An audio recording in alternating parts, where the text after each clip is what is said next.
Hi friends, welcome back to my channel tax related all. இன்னைக்கு நம்ம வந்து traces பத்தின இன்ஃபர்மேஷன் தான் பார்க்க போறோம். அதாவது நமக்கு வந்து traces வந்து டீஆக்டிவேட் ஆயிடுச்சுன்னா அது வந்து மறுபடியும் எப்படி ஆக்டிவேட் பண்றதுன்றதை நம்ம இப்ப பார்க்கலாம். இதே சேம் ப்ரொசீஜர் தான் நம்ம வந்து traces வந்து புதுசா ரெஜிஸ்டர் பண்றதுக்கும் ஆகும். ஸோ வாங்க அது எப்படி பண்றதுன்றதை பார்த்துட்டு வந்துடலாம். அதுக்கு முன்னாடி என்னோட சேனலை ஃபர்ஸ்ட் டைமா பாக்குறீங்கன்னா டேக்ஸ் ரிலேட்டட் ஆல் உங்களுக்கு யூஸ்ஃபுல்லா இருக்கும்னு நினைச்சீங்கன்னா ப்ளீஸ் என்னோட சேனலை சப்ஸ்கிரைப் பண்ணி சப்போர்ட் பண்ணுங்க. வாங்க நம்ம இப்போ வீடியோக்குள்ள போகலாம். ஸோ ஃப்ரெண்ட்ஸ், நம்ம வந்து ட்ரேசஸ்ல லாகின் பண்றதுக்கு ஃபர்ஸ்ட் வந்து கூகுள் குரோம்ல போயிட்டு ட்ரேசஸ் லாகின் அப்படின்ட்டு டைப் பண்ணி கொடுத்துடலாம்.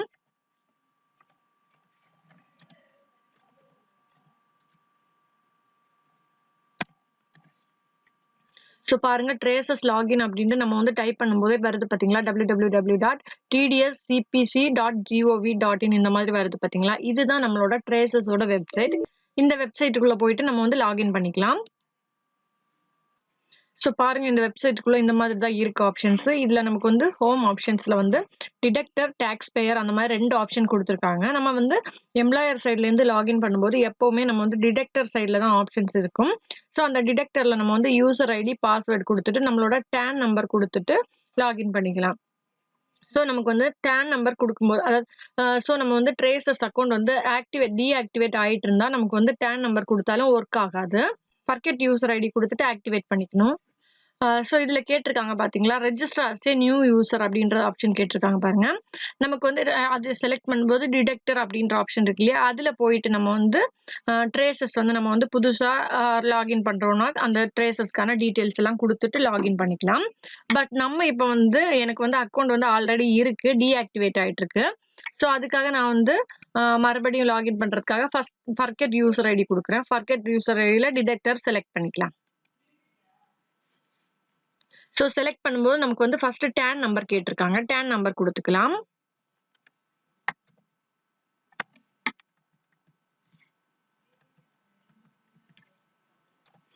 அது கூடவே இந்த கேப்சா கோடையும் நம்ம வந்து என்டர் பண்ணி கொடுத்துக்கலாம்.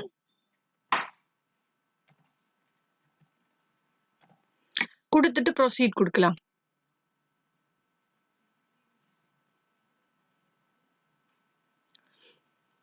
ஸோ நம்ம வந்து ப்ரொசீட் கொடுக்கும்போது இந்த மாதிரி தான் நமக்கு வந்து ஆப்ஷன் வருது பாருங்க. இதுல வந்து நமக்கு டோக்கன் நம்பர் கேட்டிருப்பாங்க. அதாவது டோக்கன் நம்பர்ன்றது என்னன்னு பார்த்தீங்கன்னா, நம்ம வந்து லாஸ்டா வந்து டிடிஎஸ் ரிட்டர்ன் ஃபைல் பண்ணியிருப்போம் இல்லையா, அந்த ரிட்டர்ன் ஃபைல் பண்ணும்போது நம்ம வந்து இன்கம் டேக்ஸ் சைட்ல போயிட்டு நம்ம வந்து சப்மிட் பண்ணியிருப்போம். ஆர்எல்ஸ் நம்ம வந்து என்எஸ்டிஎல் சென்டருக்குள்ள போயிட்டு சப்மிட் பண்ணியிருப்போம். சப்மிட் பண்ணும்போது அவங்க ஒரு பிரிண்ட் அவுட் கொடுப்பாங்க இல்லையா, அதுல வந்து நமக்கு வந்து டோக்கன் நம்பர் இருக்கும்.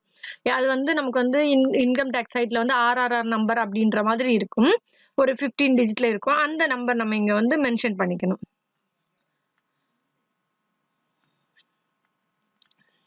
அதே மாதிரியே நமக்கு வந்து இதுல வந்து பிஆர்எஸ் கோடு, அதாவது லாஸ்டா ரிட்டர்ன் ஃபைல் பண்ணும்போது நம்ம வந்து ஒரு செலான் வச்சிருப்போம் இல்லையா, அதோட பிஆர்எஸ் கோடு, டேட் நம்ம வந்து டெபாசிட் பண்ண டேட், நெக்ஸ்ட் வந்து செல்லான் சீரியல் நம்பர், செல்லான் அமௌண்ட், இந்த மாதிரி நம்ம வந்து மென்ஷன் பண்ணிக்கணும். அது கூடவே நம்ம வந்து இந்த பேன் நம்பரும் நம்ம இங்க மென்ஷன் பண்ற மாதிரி இருக்கும். அதாவது பேன் நம்பரும் அந்த டோட்டல் அமௌண்ட்டும் இங்க மென்ஷன் பண்ணி கொடுக்குற மாதிரி இருக்கும். ஸோ இது எல்லாத்தையும் நம்ம வந்து ஒன்று ஒன்றா ஃபில் பண்ணிக்கலாம். ஃபர்ஸ்ட் நம்மளோட டோக்கன் நம்பர் ஃபர்ஸ்ட் ஃபில் பண்ணிக்கலாம்.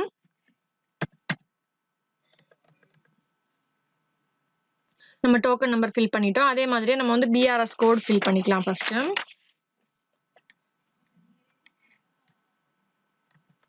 நெக்ஸ்ட் வந்து டேட் வந்து நம்ம இந்த ஃபார்மேட்ல தான் நம்ம கொடுக்க முடியும். பாருங்க, நமக்கு வந்து டேட் மந்த் இயர் அந்த மாதிரி ஃபார்மேட்ல நம்ம வந்து செலக்ட் பண்ணி கொடுக்கணும். ஸோ டேட் கொடுத்துட்டோம். அதே மாதிரியே செல்லான் சீரியல் நம்பர் கொடுத்துக்கலாம். இது எல்லாமே நம்ம வந்து டிடிஎஸ் வந்து ப்ரிப்பேர் பண்ணுவோம் இல்லையா, அதாவது செல்லான் கிரியேட் பண்ணியிருப்போம் இல்லையா, அந்த செல்லான் வந்து பே பண்ணும்போது நம்ம வந்து டவுன்லோட் பண்ணி எடுத்திருப்போம் இல்லையா, டிடிஎஸ் பே பண்ணிட்டு நம்ம வந்து செல்லான் டவுன்லோட் பண்ணுவோம் இல்லையா, அதுல வந்து எல்லாமே தெளிவா நமக்கு வந்து மென்ஷன் பண்ணியிருப்பாங்க. அதுல இருந்து நம்ம எடுத்துக்கலாம். ஸோ இது எல்லாமே நம்ம ஃபில் பண்ணிட்டோம். இந்த ஸ்டார் கொடுத்துருக்காங்க இல்லையா, ரெட் கலர் ஸ்டார் கொடுத்துருக்கிறதெல்லாம் மஸ்ட்டாக நம்ம வந்து ஃபில் பண்ணணும். பட் நமக்கு வந்து ஸ்டார் கொடுக்காதது நம்ம ஃபில் பண்ண வேண்டிய அவசியம் கிடையாது. நெக்ஸ்ட் வந்து இங்கே பேன் நம்பர் கேட்டிருக்காங்க. அதாவது இந்த நம்ம அமௌண்ட் கொடுத்துருக்கோம் இல்லையா, செல்லான் அமௌண்ட் யாருக்கு அகைன்ஸ்டா நம்ம வந்து பே பண்ணியிருக்கோன்றது. இங்கே பேன் நம்பர்ல நமக்கு வந்து மூணு கேட்டிருக்காங்க. நமக்கு வந்து ஒரே ஒரு டிடக்டருக்காக நம்ம பே பண்ணியிருக்கோம்னா, ஒரே ஒரு பேன் நம்பர் குடுத்துட்டு அந்த அமௌண்ட் குடுத்தா போதும்.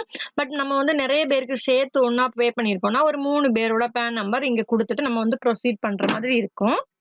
ஸோ, இப்ப நம்ம வந்து அந்த பேன் கார்ட் குடுத்துட்டோம். அந்த பேன் கார்ட் குடுத்துட்டு, எனக்கு வந்து இப்ப வந்து ஒரே ஒரு பேன் நம்பருக்கு அகைன்ஸ்டா தான் நான் வந்து டிடிஎஸ் டிடக்ட் பண்ணியிருக்கேன். ஸோ, அந்த பெர்சனோட பேன் கார்ட் குடுத்துட்டு நம்ம வந்து அமௌண்ட்டையும் மென்ஷன் பண்ணி குடுக்கலாம். மென்ஷன் பண்ணி குடுத்துட்டு ப்ரொசீட் குடுக்கலாம். அப்ப வந்து நமக்கு கேட்கும், are you sure you have less than 3 PAN number அப்படின்ட்டு ஓகே குடுத்துக்கலாம். ஸோ பாருங்க, இப்ப நமக்கு வந்து ரெஜிஸ்டர்ட் மொபைல் நம்பர் கேட்டிருப்பாங்க. இன்கேஸ் நமக்கு வந்து இந்த மொபைல் நம்பர் வேண்டாம், வேற மொபைல் நம்பர்னா நம்ம அதுக்கு வந்து சேஞ்ச் பண்ணிக்கலாம் இந்த டைம்ல. ஏன்னா இதுல விசிபிள் ஆகுற ஃபோன் நம்பர் நம்மகிட்ட இல்லைன்னா கூட நம்மகிட்ட இருக்கிற நம்ம வந்து ஃபோன் நம்பர் குடுத்துக்கலாம். ஸோ இப்ப நம்ம வந்து சேஞ்ச் பண்றதுனா சேஞ்ச் பண்ணிக்கலாம். இல்ல அப்படியே வச்சுட்டு ப்ரொசீட் குடுக்கலாம். ஸோ நமக்கு வந்து ப்ரொசீட் குடுக்கும்போது நமக்கு வந்து ஒரு ஓடிபி நம்மளோட ஃபோனுக்கு வந்து ரிசீவ் ஆயிட்டு இருக்கும். ஸோ அந்த ஓடிபிய நம்ம வந்து என்டர் பண்ணிட்டு நெக்ஸ்ட் குடுத்துக்கலாம்.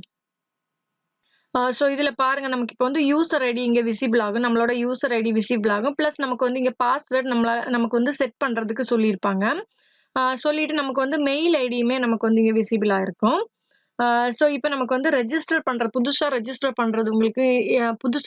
பண்றவங்களுக்கு என்ன ஆகும்னா, இந்த ஸ்டெப்ல நம்ம வந்து பாஸ்வேர்டுமே சப்மிட் பண்ணதுக்கு அப்புறமா நமக்கு வந்து மெயில் ஐடிக்கு வந்து ஒரு கோடு வந்து சென்ட் ஆகும். ஒரு லிங்க் சென்ட் ஆகும். அந்த மெயில் ஐடில இருந்து அந்த லிங்க் மூலமா தான் நம்மளால ஓப்பன் பண்ண முடியும். ஸோ பாஸ்வேர்ட் நம்ம இப்ப வந்து என்டர் பண்ணி குடுக்கலாம். செட் பண்ணி குடுக்கலாம். ஸோ குடுத்துட்டு நம்ம இப்ப வந்து சப்மிட் குடுக்கலாம். ஸோ இப்ப நம்ம வந்து பாஸ்வேர்ட் வந்து செட் பண்ணி குடுத்துட்டோம். நம்ம வந்து புது பாஸ்வேர்ட் செட் பண்ணிட்டோம். இப்ப நம்ம வந்து சப்மிட் குடுக்கலாம்.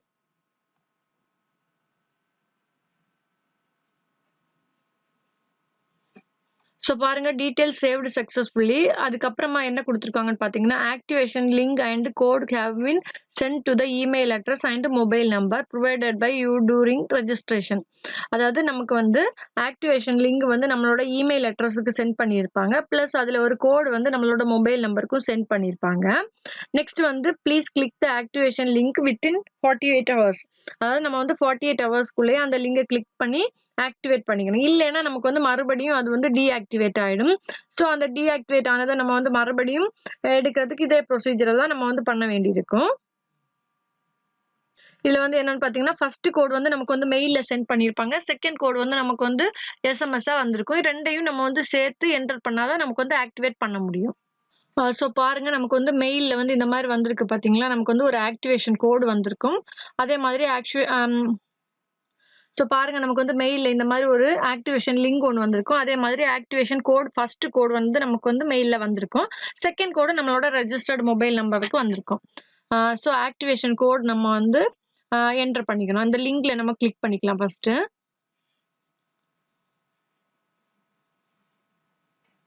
ஸோ அந்த லிங்க் கிளிக் பண்ணும்போது நமக்கு இந்த மாதிரி கேட்கும். நம்ம அதில் வந்து யூசர் ஐடி ஃபர்ஸ்ட் கொடுத்துக்கலாம். நம்மளோட யூசர் ஐடி நமக்கு வந்து ஃபர்ஸ்ட் விசிபிள் ஆகிட்டு இருக்கும் இல்லையா? அந்த யூசர் ஐடியை நம்ம கொடுத்துக்கணும். ஸோ யூசர் ஐடி கொடுத்ததுக்கு அப்புறமா நம்மளோட மெயில்ல வந்திருக்கிற ஆக்டிவேஷன் கோடு வந்து என்டர் பண்ணி கொடுக்கணும்.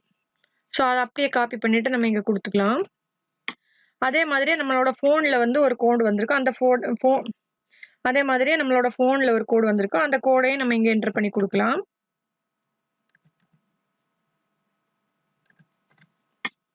ஸோ கொடுத்துட்டு சப்மிட் கொடுக்கலாம். ஸோ பாருங்க, நமக்கு வந்து ஆக்டிவேஷன் சக்சஸ்ஃபுல் ஆயிடுச்சு. You may login in traces வருது பாத்தீங்களா? நமக்கு வந்து ஆக்டிவேஷன் சக்சஸ்ஃபுல் ஆயிடுச்சு. நம்ம இப்போ வந்து ட்ரேசஸ்ல லாகின் பண்ணிக்கலாம். ஸோ நார்மலா இந்த மாதிரி லாகின் பேஜ்லயே போயிட்டு லாகின்ல நம்ம வந்து கிளிக் பண்ணிக்கலாம். அதுக்காக கிளிக் பண்ணிட்டு டிடெக்டர், டாக்ஸ் பேயர் 2 ஆப்ஷன் இருக்கு. அதுல வந்து நம்ம வந்து டிடெக்டர்ல நம்மளோட யூசர் ஐடி கொடுத்துக்கலாம் ஃபர்ஸ்ட்.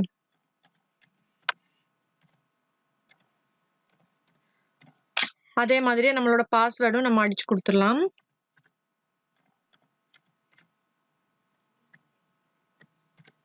ஸோ பாஸ்வேர்டும் நம்ம வந்து டைப் பண்ணி கொடுத்துட்டோம். கொடுத்துட்டு நம்மளோட டேன் நம்பர் கொடுத்துக்கலாம். ஸோ நம்மளோட டேன் நம்பரும் கொடுத்துட்டு நம்மளோட கேப்சா கோட் என்டர் பண்ணி கொடுத்துக்கலாம். ஸோ லாகின் பண்ணும்போது நார்மலா இந்த மாதிரி ஆப்ஷன் கேட்டிருப்பாங்க. அதெல்லாம் நாட் நவ் அப்படின்றது கொடுத்துக்கலாம். இல்லை நம்ம வந்து அந்த பேப்பர்லாம் பேப்பர் பிரிண்ட்லாம் தேவையில்லைன்னா இது பண்ணக்கூடாதுன்றதுக்காக கேட்டிருக்காங்க. வேணும்னா நம்ம எஸ் குடுத்துக்கலாம். இல்லன்னா நாட் நவ் குடுத்துக்கலாம். ஸோ பாருங்க இந்த மாதிரி இருக்கும். நமக்கு வந்து ட்ரேசஸ்ல இப்ப நம்ம வந்து லாகின் பண்ணிட்டோம். ஸோ ஃப்ரெண்ட்ஸ் இவ்வளோதான். நமக்கு வந்து ட்ரேசஸ்ல வந்து நமக்கு அக்கவுண்ட் இன்ஆக்டிவேட் ஆயிட்டு இருந்துச்சுன்னா, நம்ம வந்து ஃபர்கெட் யூசர் ஐடில போயிட்டு நம்ம வந்து ஆக்டிவேட் பண்ணிக்கலாம். ஆர்எல்ஸ் நமக்கு வந்து ட்ரேசஸ்ல வந்து அக்கவுண்ட் இப்பதான் புதுசா கிரியேட் பண்றோம்னா, ரெஜிஸ்டர் யூசர்ல போயிட்டு நம்ம கிரியேட் பண்ணிக்கலாம். பட் 2க்குமே ப்ரொசீஜர் ஒண்ணு தான். இந்த சேம் ப்ரொசீஜர்ல தான் நம்ம வந்து ஆக்டிவேட் பண்ண போறோம். லிங்க் வந்து நம்மளோட மெயில் ஐடிக்கு வந்துச்சுன்னா, அந்த லிங்க வச்சு நம்ம வந்து 48 ஹவர்ஸ்க்குள்ள ஆக்டிவேட் பண்ணணும். அவ்வளவுதான். ஸோ ஃப்ரெண்ட்ஸ் இந்த வீடியோ உங்களுக்கு யூஸ்ஃபுல்லா இருந்திருக்கும்னு நினைக்கிறேன். அதே மாதிரியே மறுபடியும் இன்ட்ரெஸ்டிங்கான ஒரு அக்கவுண்ட்ஸ் ரிலேட்டடான வீடியோவோட உங்கள வந்து சந்திக்கிறேன். அதுக்கு முன்னாடி என்னோட சேனல சப்ஸ்கிரைப் பண்ணலன்னா மறக்காம சப்ஸ்கிரைப் பண்ணி சப்போர்ட் பண்ணுங்க. ஃப்ரெண்ட்ஸ் கூடயும் ஷேர் பண்ணுங்க. தேங்க் யூ ஃபார் வாட்சிங் திஸ் வீடியோ. பாய்.